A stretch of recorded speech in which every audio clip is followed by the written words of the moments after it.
Techcanto。戴眼鏡嘅朋友注意，未來眼鏡可能會薄好多。韓國有間初創公司研發咗一種超細鏡片，厚度得傳統鏡片1/3，但光學性能反而更好。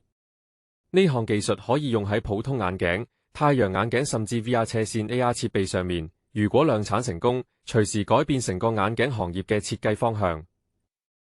哇，呢個真係革命性！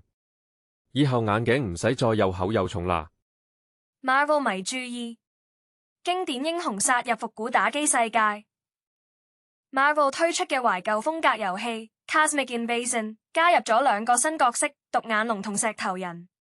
呢隻遊戲用咗8-bit像素風格，但玩法相當豐富，仲支援多人合作模式。新角色令遊戲策略更加多樣化。8-bit風格配 Marvel 英雄，真係有種懷舊又新鮮嘅感覺。Sony 嘅 AI 相機功能被鬧爆，佢終於出嚟解話。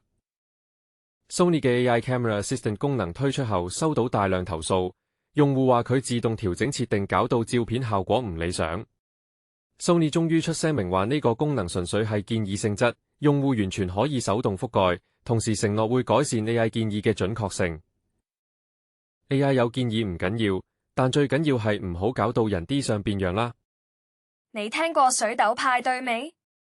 真係令人難以置信。